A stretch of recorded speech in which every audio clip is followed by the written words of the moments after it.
আমি তোমাদেরকে বললাম একটা ছোট্ট ব্যবসা করো যেটা হালাল হবে, তুমি বললে ঝুঁকি আছে ব্যবসায়।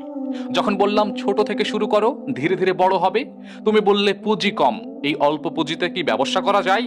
যখন বললাম দক্ষতা অর্জন করো, মানুষের সমস্যার সমাধান দাও, সততার সঙ্গে হালাল উপায়ে ব্যবসা করো, তুমি বললে এত সহজ নাকি, এত কঠিন কাজ আমার দ্বারা হবে না।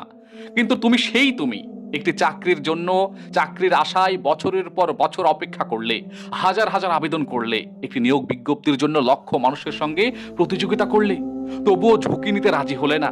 ব্যবসার দিকে তোমাকে ঘোরানো গেল না। অনেকেই ব্যবসাকে শুধুমাত্র লাভের মাধ্যম মনে করে, আমরা জানি। কিন্তু একটি সফল ব্যবসা কর্মসংস্থান সৃষ্টি করে, মানুষের প্রয়োজন পূরণ করে, অর্থনীতিকে শক্তিশালী করে, আর সততার সঙ্গে পরিচালিত হলে সমাজেরও উপকার বয়ে আনে।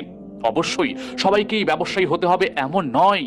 চাকরি করতে হবে, ব্যবসা করতে হবে, গবেষক হতে হবে, শিক্ষা নিয়ে চিন্তা করতে হবে, সব ক্ষেত্রে সমাজের প্রয়োজন আছে। কিন্তু যদি ব্যবসা করার ইচ্ছা ও সামর্থ্য থাকে, তাহলে শুধু ভয় বা অজুহাতের কারণে নিজের সন্তানকে, নিজেকে বা নিজের সম্ভাবনাকে চাপা দিয়ে মেরে ফেলা উচিত নয় আমাদের। সবচেয়ে বড় ঝুঁকি অনেক সময় ব্যবসা শুরু করা নয়, বরং নিজের স্বপ্নকে বছরের পর বছর শুধু একদিন করব, আরেকদিন করব বলে পিছিয়ে দেওয়া। আজ ছোট্ট একটি ব্যবসা বা পদক্ষেপ আগামীকাল বড় একটি পরিবর্তনের শুরু হতে পারে। সেই জন্য আমি আপনাদেরকে বলছি, প্রয়োজনে ওই যে ঢাকা থেকে মালামাল কিনে কিনে নিজের শহরে রাস্তাঘাটে ভ্যানে করে বেচা শুরু করেন, তারপরও উদ্যোক্তা হওয়ার শুরু করেন। যে দেশে পড়াশোনা করে নিজের পায়ের জুতা তলা শেষ করে না খেয়ে অ্যাপ্লাই করে করে চাকরি পাওয়া কঠিন হয়ে যায়, সেই দেশে কে বলেছে আপনার প্রতিভাকে শেষ করতে? সেই দেশে আপনাকে চাকরি কেনই বা করতে হবে? আপনি কি উদ্যোক্তা হতে পারেন না?